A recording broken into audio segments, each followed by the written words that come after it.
right, time to watch the anime awards. Let's see what. And the anime award goes to Solo What? Leveling. I mean, alright. And the anime award goes to Solo Leveling. There's no way. Alright, come on. It can't win one. And award. the No anime way. award goes to Solo Leveling. Are you fucking serious?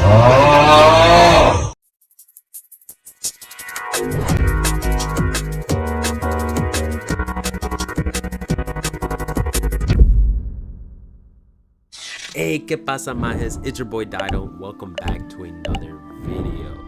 Today is the beginning of CBSS, Chained Brothers Summer Marathon. That's right, we're doing a marathon for the summer. A new video every week, just like the good old days. And what better way to kick off the marathon than something relevant that happened this past weekend, the Crunchyroll Anime Awards. So to jump straight into it, right, we got the Anime of the Year award going to Solo Leveling. Now, honestly, right, we have our other nominees here, right? Dan Dan Dan, Delicious and Dungeon, Free Ren, Kaiju number 8, Solo Leveling, and the Apothecary Diaries. Me personally, I would have given it, I thought Free Ren was going to take it, to be honest. I would have straight given it to Free Ren, because Free Ren, all of these animes are beautiful animes in their own rights, but Free Ren is such a beautiful anime. And honestly, I would have given it to Free Ren. But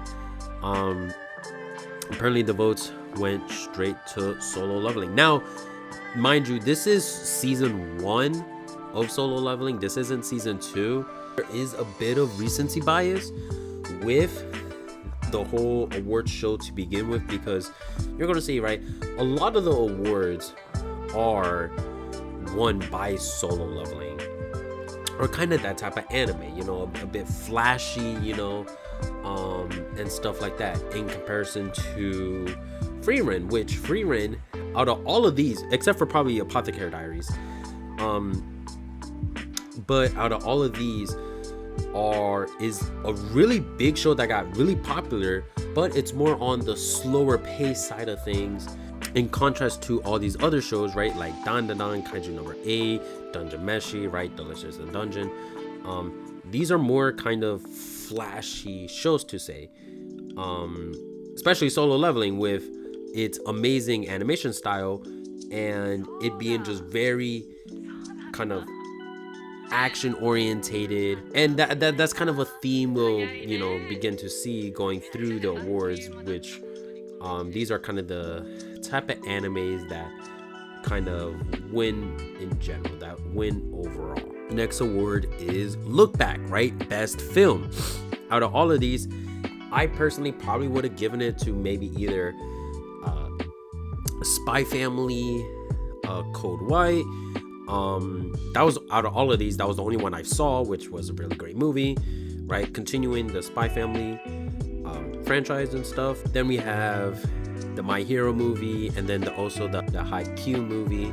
I actually thought the Spy Family movie was gonna win, but it turned out that Look Back actually won, which I'm actually pretty happy it won, because it kind of ferments at least a bit of, not kind of the mainstream show that maybe the generic, or the mainstream anime, sorry, that maybe the generic person would know. I haven't seen this movie. I kind of want to watch it now. Demon Slayer winning best continuing anime. Now, my initial thoughts were like, oh, it's robbed, you know, oh, it robbed One Piece, which I kind of feel still a little bit, but you know, it kind of again goes back to what I initially started saying, which is that this award show, at least for this year, kind of really ferments what the general Western audience for anime is, right? What Crunchyroll is. It's anime in the Western side, in the Western sphere. But yeah, I was gonna give it to One Piece, given the fact that One Piece has won it in the past, and it's obviously still continuing. Not to say that Demon Slayer isn't continuing, but you know, One Piece, I feel like, has made its mark, that it's well deserved as a continuing anime, because I mean the other ones, Ocean no Ko's thrown in there, which is interesting given the fact that it's its second season. So Bleach is also thrown in there, My Hero, and then Spy Family as well is thrown in there, which all of those are, except for Bleach, all of those are kind of newer-ish to the anime sphere. Continuing on, we have again Solo Leveling winning another award, Best New Series. And honestly, this pretty much was or is kind of anime of the year if you think about it, because it's pretty much the same lineup, right, but under a different pretense, fermenting that idea of what the Western audience really sees or is popular more so with the newer animes, right? You know, Frieren, really popular and really big, didn't win this category as well. We're beginning to kind of see a shift in the Anime Awards that kind of really does dictate what the Western audience wants to see, what it wants and what it craves as anime. This is the nail in the coffin that is truly how we can tell what the Western audience wants. Best Original Anime, Ninja Gaiden. This anime started off really good with its animation style, really good with its fighting and its fight choreography and its flashy fight scenes and stuff like that. Really good. It started really well. Granted, it kind of dies down, you know, in later on when they bring in like the robots and stuff, but still really good, and something that caught a lot of people's eye to say, oh yeah, I want to watch that, right? There's these other animes that admittedly I don't fucking know, to be honest.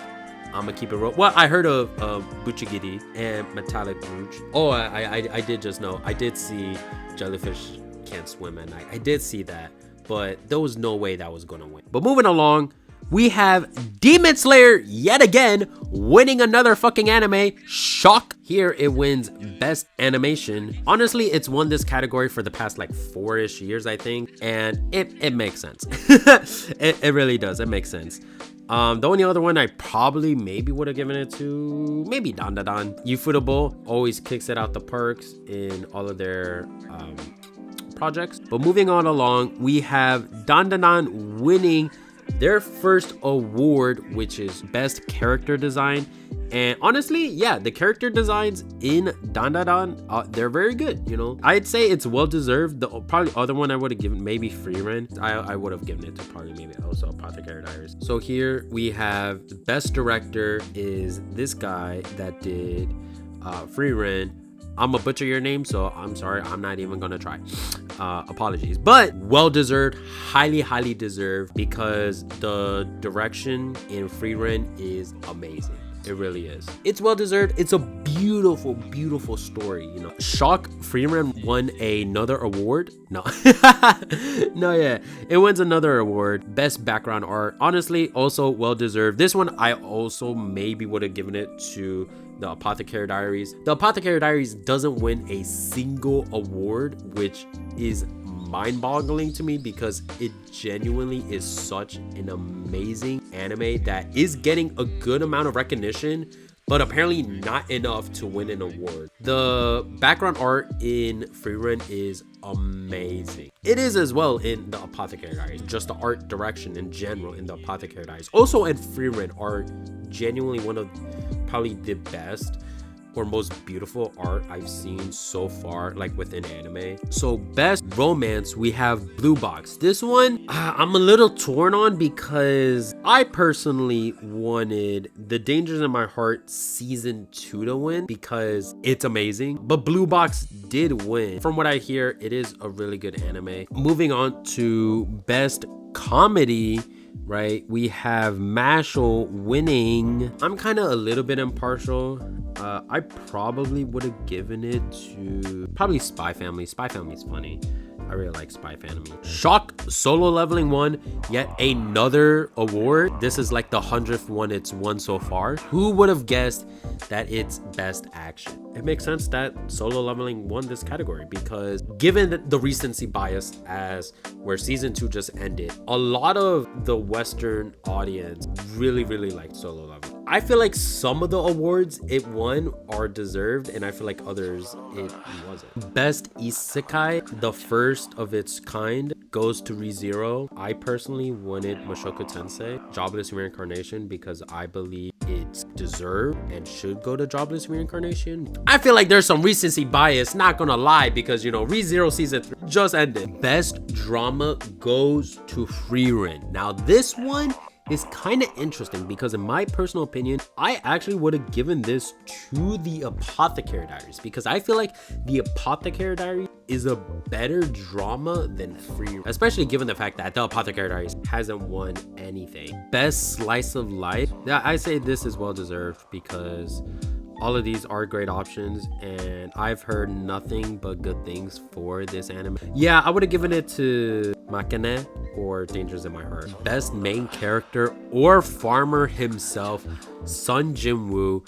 This couldn't be any more rigged than it already is. Obviously, this fucking bozo of a guy wins best main character. It's so funny. It's like it writes itself. My King, Alex Lee, voices him. Best supporting character goes to Fern. Yeah, why not? I would have given it to Jinchi actually because I feel like Jinchi is a really good supporting character. I also feel like in this category, but also in the best drama, those are hands down the ones that the Apothecary Diaries should have won. Most Protected, Anya Forger. Yeah, makes sense. Don't need to say much about this. Otonoke winning best anime song. Valid, deserved, banger. It's better than all these fucking losers of a song. Best score goes to Solo Leveling again. Hiroyuki Sawano takes it out the park for the score of Solo Leveling. Best opening sequence, again, Otonoke. You know, this is pretty much the same category as best anime song. And best ending sequence goes to Solo Leveling. I actually probably would have given this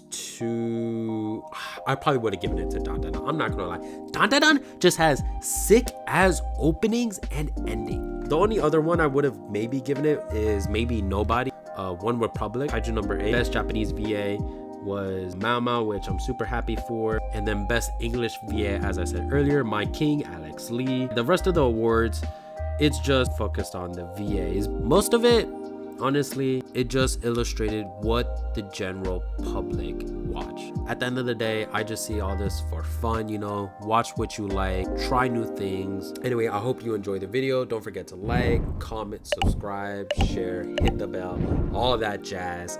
And this has been your boy Dayron, and I'll catch you in the next video. Peace out, bros.